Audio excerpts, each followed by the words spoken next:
We would like to thank our major sponsor, NASA Organic, for supporting Series 1 of Rose Street Pantry.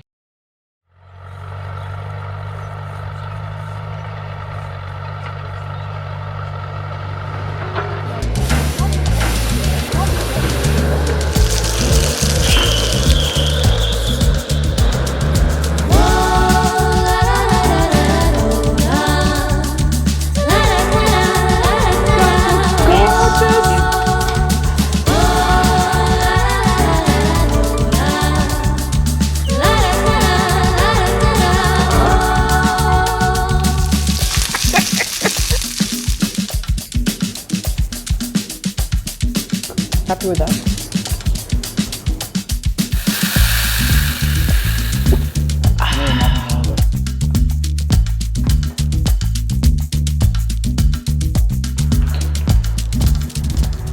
We live in a world that's full of processed foods, where there's a real disconnect between what we eat and where it comes from.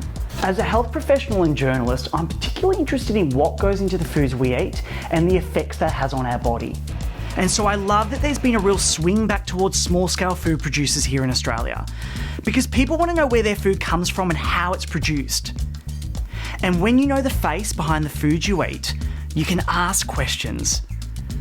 And it wasn't until I started engaging with my local producers that I came to realise just how much of an impact soil conditions, changes in climate, sustainable farming practices have on the foods we eat, and why eating seasonally is so important. So this is what this series is all about: celebrating Australian producers, hearing their stories, learning their practices, experiencing their beautiful products, and encouraging more of you to access real food. On today's episode, we're off to Melbourne's inner north to meet an Aussie producer who has transformed his urban backyard into a thriving business. Meet Matt, the Mushroom Man. In 2018, Matt quit his job in sales and started growing mushrooms full-time from his 3-car garage. Completely self-taught, Matt now supplies various farmers markets, a gourmet grocer, and the occasional restaurant. Interested in their health benefits and the important role they play in the environment, Matt is a self-confessed mushroom junkie. And to tackle today's story, I'll be joined by dietitian turned small-scale producer Erin. Redefining the way people view the humble bowl of porridge, Erin leveraged her knowledge in dietetics and nutrition to establish a small seed and grain business in 2017. Rolling every oat by hand, Erin now sells pre-packaged porridge oats, granolas and mueslis via her online platform and at various grocers. So today our story starts here in the Melbourne suburb of Reservoir. So Maddie, this is where it all begins. It is indeed, yep. So we've got a mixture of hardwood sawdust and soybean hulls. I get my soybean hulls from an Australian supplier up in Queensland, Yep. and they use non-GMO Australian soy to get the hulls. Yep. So Maddie, so this here is what forms the base. It is. Yep. It's essentially the soil. I don't use soil to grow the mushrooms on, but if you're comparing it to like a regular plant, it would be the soil. It's the base, the substrate. Can you tell us how it's different to how they do it on a commercial scale? Yeah, commercial growers generally use like manure. Yeah. Like it'll be a mixture of chicken manure and straw. Okay. That they use. They turn it into a compost, and then they sterilize that, and then that's what your sort of agaricus, your little button mushrooms grow on like big trays, and they stack them up. So Matt, what inspired you to get into mushrooms? Yeah, it was quite a few criteria. They grow really quickly, so there's pretty high turnover. They're really full of protein and nutrition. They're really good for you. You can grow quite a large amount in a small area. It wouldn't be feasible for me to start like a whole farm of growing fruit and veg here. I just don't have that space, so there's that as well. Yeah, and it was a challenge. I kind of like a challenge. There's a lot of processes to it. So yeah, there was like all those things that I opted for. So Maddie, this is where it all begins. Can you talk us through it? Show us how it's done. Okay, well, I've got to keep still adding water to it. There's still got a bit of water to go. And you've got to let it soak. Is there a real balance as far as how much water to add? Or? Yes, if it's too wet, it gets soggy in the bag and then you can get like bacteria growing. And if it's too dry, your mushrooms won't get to the full potential when they start to grow.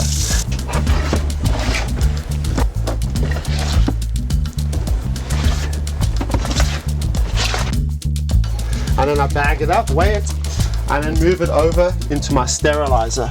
Yep. And then I'll leave the sterilizer on for 20 hours, and that'll kill any sort of bacteria. Matty, you built this yourself, this sterilizer? I did indeed. Amazing. Yeah. Cute. It's got a little system to put everything in to make sure that I get all the bags in. So once the bags have been sterilized for 20 hours, let cooled for a full day, I empty them and I'll take them into sort of my sterile area, which we can go take a look at now. Okay, great. Yeah, perfect. All All right, Done. let's do it. So here's some bags that have gone through the sterilizer. And let cool for 2 days essentially, and they're ready to be inoculated with some grain spawn. So if you've got like a really nice mushroom that you'd like to clone, you can basically take a tissue sample from it, and you can put that tissue sample, that's it there, Yeah, wow. on the Petri dish, and then that white So cool. mycelium will grow out. Yeah. And then you can chop that up Yeah. and put it in to some sterilized grain. So basically, Matty, you take some of your spawn, you'll add it to this bag, Yeah. put it into your mixer, Yes. which is a dryer. Yeah, tweak dry. It's amazing. Yeah, I seal it first. Oh, you seal it, okay, and then right, okay, cool. And I do it all in front of my laminar flow hood. Yeah, right, okay. So, yeah, this is got an intake up there Yep. with a big fan in here, so it sucks the air in and it filters it and it blows clean air out. So I can open this bag without worrying about contamination. Yeah, okay, right. So the whole purpose of this is just to make sure there's nothing that could possibly contaminate it in the air. Yeah, you do your best. There's always something, but you do your best. Yeah, you right. do your best. Yes. So Matt, once the mushy bags reach this stage of the process, how long do they spend in the incubating stage for? Each variety is different. Oyster mushrooms is generally, you can do it in 2 weeks if your conditions are right, but something like a shiitake will take 10 weeks to incubate. And so Matt, how do you know, I mean, they all the bags sort of look similar to us, how do you know that they're ready to start sprouting? All the mycelium, the white stuff is firm. You can feel it's actually kind of a firm. So that's good. It pretty much means it's gone all the way through the bag. So say take this bag's been inoculated, but the mycelium hasn't spread through it yet. Those were done yesterday. Where this is sort of the end stage, and these are ready to flower. They're ready to go into the fruiting room, and they'll probably go in a little bit later today. Yeah, wow, amazing. And so, Matt, I'm just curious nutritionally, growing them this way compared to foraging for mushrooms would increase their vitamin D because you can actually put them under UV light, is that right? Right, so the mushrooms aren't actually grown under ultraviolet light, but you can definitely, once they have fruited, you can expose them to ultraviolet light, whether it's just underneath the sun, like UV rays, or like a synthetic one, and then they do produce vitamin D. So yeah, it's absolutely fascinating, and the more I grow mushrooms, the more I realize how little I actually know in the scheme of it. There is so much to know about mushrooms. They actually outnumber plants 6 to 1 as far as species go. And this is the fruiting room. Oh, Matt, it's amazing. Wow. So Matt, there's so many varieties in here, like pinks and whites and greys, and wow. I mean, can you talk us through some of them? Yeah, absolutely. So we've got, like you said, the blue oyster mushroom, pink oyster mushroom, which is also known as a flamingo oyster mushroom, winter white. We've got shiitake down at the bottom. We've got king oysters behind me. Oh, can you show us that? Oh, wow. So they're all ready to harvest. How are these? They're amazing. I've got lion's mane at the back as well. I've got some more winter whites growing here. They're also like beautiful, and they look so different to the mushrooms we buy in supermarkets. I mean, do you find people a little bit terrified of cooking with them? No, I thought so at the beginning, but no, I think people are quite, excited to try new things. Once I explain to them the process of cooking them, and you can do them just like regular mushrooms.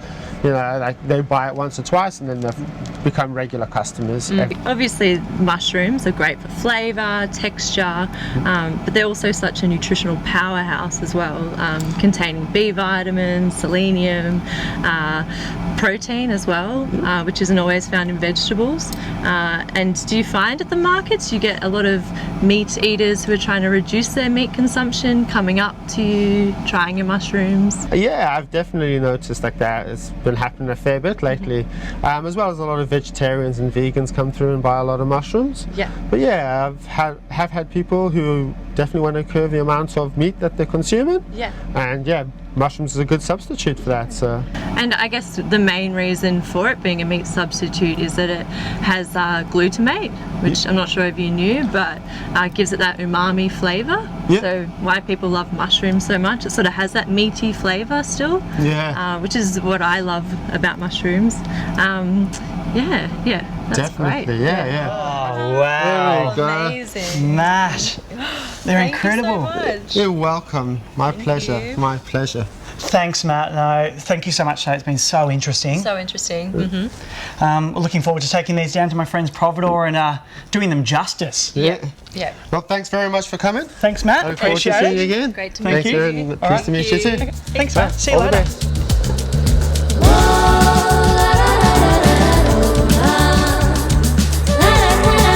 Back home in Fitzroy, I make my way to one of the small businesses that stocks Matt's mushrooms.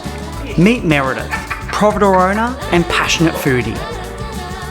Meredith opened her gourmet grocer in 2016 with a clear objective: to supply the community with fresh quality produce, free of unwanted nasties and additives.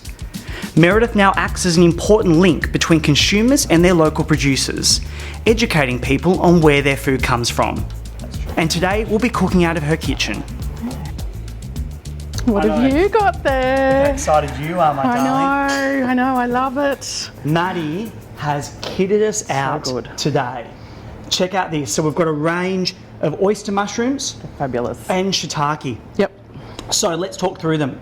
So firstly, these are my favourite. Oh, and they feel so beautiful. Look how beautiful these are. These are a pink oyster mushroom. Yep. And you can just feel the texture. They're so gorgeous, right? And they're quite heavy. Yeah. Amazingly Beautiful. heavy. And they were just Yep. picked this morning. Yep. We also have a white oyster Yep. mushroom as well. And these, look at these. They're like little bells, aren't they? I know, they're gorgeous. A blue. Blue. And they sort of glow blue. When you see them in the mushroom room, they're almost Oh, iridescent. They're just stunning. gorgeous. Yeah. So those, what have we got down there, man? We have got the Phoenix oyster mushrooms. So they're pretty beautiful. We've got some tan oyster mushrooms as well. And my faves are the little shiitakes. They're so soft and gorgeous. So these are freshly picked today. Matt's picked them for us. And we're just going to be able to throw them straight into our dishes today while we're cooking. We're so lucky. And Oh, yeah. a bit more of an unusual one is the lion's mane, Yeah. right? And it actually looks like, I saw you pashing it before. I know, you can't help it. But they're so beautiful, and Yeah. again, a really heavy mushroom. And what we really want to drive home over the weeks to come is that if you shop locally, seasonally, if you access really fresh, good quality produce, you don't need to do a lot with it. No, and you don't want to do a lot with it. No. Because you want to appreciate the flavour that you've got. Yeah, completely. And Yep. and I mean, here is a fine example, right? We've got mushrooms that were picked this morning. They're grown here in Melbourne. I mean, 10 kilometres away. Yep. Picks them, drops them off. We're going to cook with them. We're not going to add a lot to it. You'll see, and we're just going to really celebrate. I mean, a really good local producer here in Oz. Yep. So what we're going to do is we're going to put together a really simple, flavourful Yeah, mushroom really good. base Really good. that you can then incorporate into a couple of different dishes.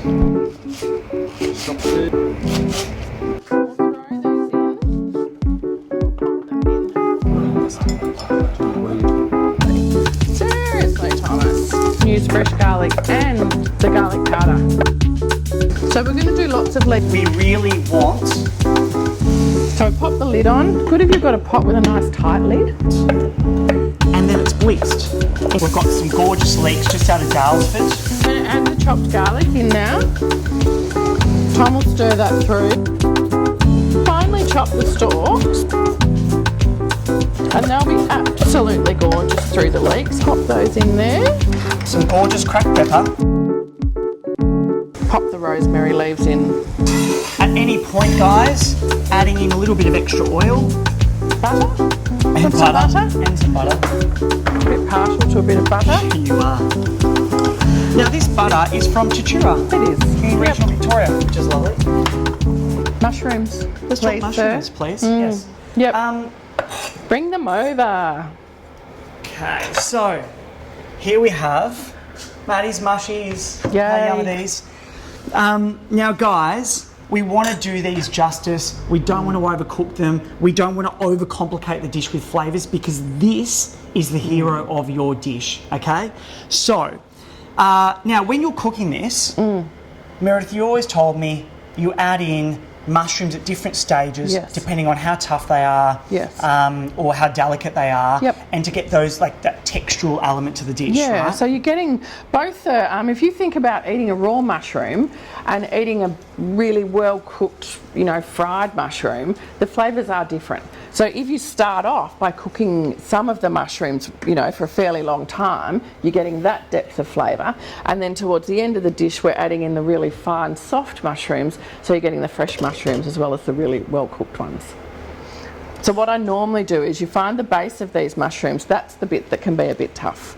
So I just take them off and I chop them up like an onion or garlic. Depending on how much time you have, you can either throw them in whole if you've got plenty of time for them to cook through, or you can just gently peel them apart, okay? So, and be generous. Yeah. This is the base of your beautiful. dishes, okay? So just peel them, add them in, and we're just gonna keep adding them gradually. Right? So you're gonna get those lovely, fully cooked mushrooms, those partially cooked Yeah. mushrooms. Just going to be a bit naughty. Yeah. Guys, be really generous with this base. Okay, I'll add in some of these shiitakes. Yep, I've got these chopped ones, they can go in. So that's the done. Yeah. Then We're all about home cooking, okay? oh, None of this calorie watching nonsense. that's why we don't measure. No, certainly not. Okay, guys, mushrooms are sweating. Let's talk about the garlic powder, okay? So again, that same Tasmanian garlic, it's been freeze-dried, it's been blitzed up into a beautiful powder. It's very strong, so just go a little bit easy on that one. Very You can smell it. Who are you going home to tonight? Well, I don't think anyone will want me to come home to them tonight, actually. Do you want to hold the lid and I'll sure. throw some of that in? Guys, look, I like to be generous with my garlic. Sprinkle that in. Beautiful. Beautiful, Thanks, Tom. gorgeous. Probably just a dash more oil. Oh, okay. Just a little. I've taught you well, haven't I? Yeah, you have. Hey? Yeah. I certainly don't watch my calories anymore. No. All right, so Oh, that looks beautiful. So I think we should give it a try before Yes. we add our other ingredients into it. Oh, the smell is just incredible. Ready for a bit of garlic breath? oh god, Oh, it's just amazing. It's beautiful. Oh, it's so fresh and lovely. Big tick to us. You have to try it. Tell me what you think. okay. You're good at taste testing. Yeah, I'm a bloody pro at taste testing. Oh, It's good. oh. Yeah. Happy days? That is brilliant. Yum. Yum. Little Yum. bit more Yum. salt, do you think? Yeah. Always more Sorry. salt, always more butter. You will never go astray. Just a tiny bit Yeah, more. just a tiny bit. So we've sweated down our mushroom base. Now you could use this mushroom base for the base for a risotto, Yep. pasta sauce. Which Yep. we're actually going to do. I'm going to do pasta sauce. You can do a beautiful cream of mushroom soup too with it. Oh, yum. So if you just blend that and then put more of your stock in, yeah, absolutely. And gorgeous. also, you could even use that as a filling for a pie, which is really Yep. yummy. So we're going to do two things today. We're going to use the mushrooms for a beautiful tart, a goat's curd and mushroom tart. Yep. It's stupidly simple, and And I'm going to do a creamy cheesy mushroom pasta. A low calorie. Yeah. Creamy cheese pasta. Yeah. So, guys, we're going to start with pastry. Of course, we should be making our own. Well, We should be, but we're not. we're not. We're using a beautiful South Australian pastry from the Barossa Valley. It's called Carême. It's divine. Now, what's so good about this pastry is you can definitely claim it as your own. Yeah. I have. Been done. So, I love this pastry. It's so beautiful. Can I do that? Yum. and this will basically just make sure that the pastry can puff up around the mixture. Okay. We'll just disperse There we those go. mushrooms around. Is that great? And the pinks are still a bit pink.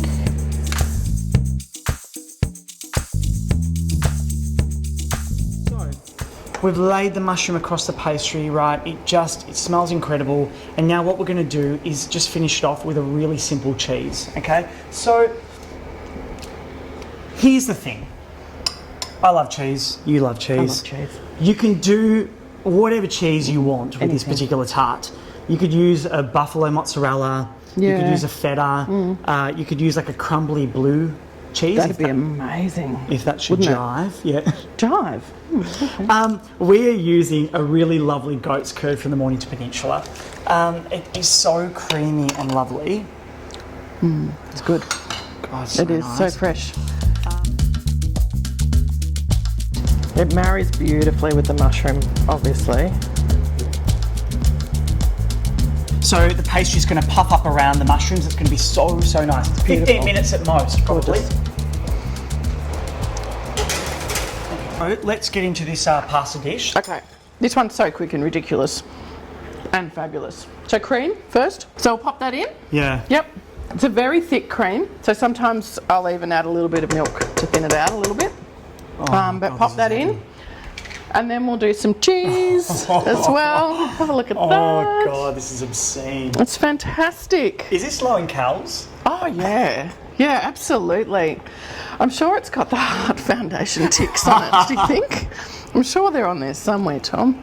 Oh my God, that is insane. Anyway.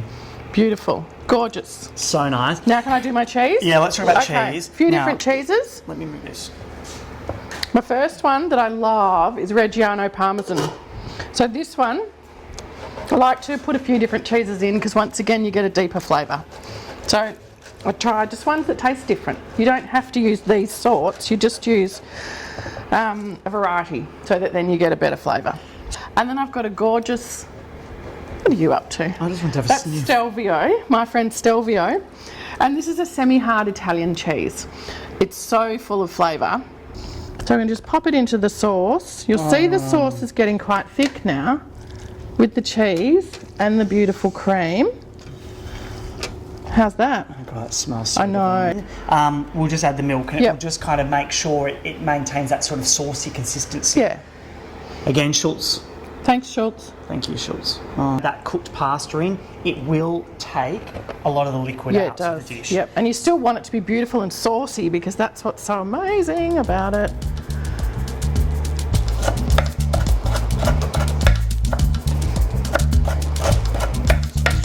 So I've got some lovely veggie penne here, and you just pop it in and stir it through just gently because you don't want to break up the pasta at all.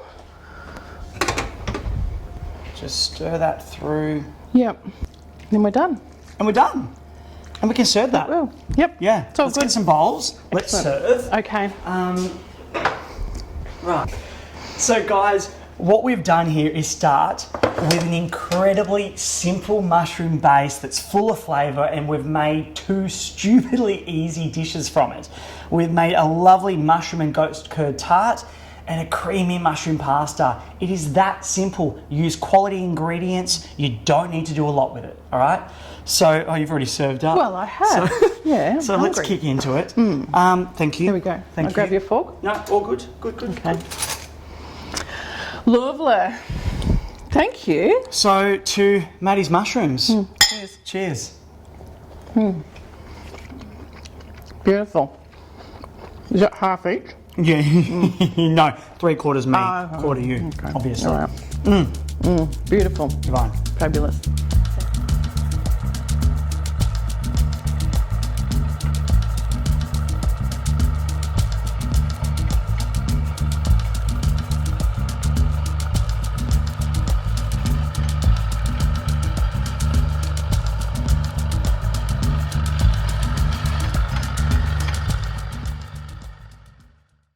we would like to thank our major sponsor, NASA Organic, for supporting Series 1 of Rose Street Pantry.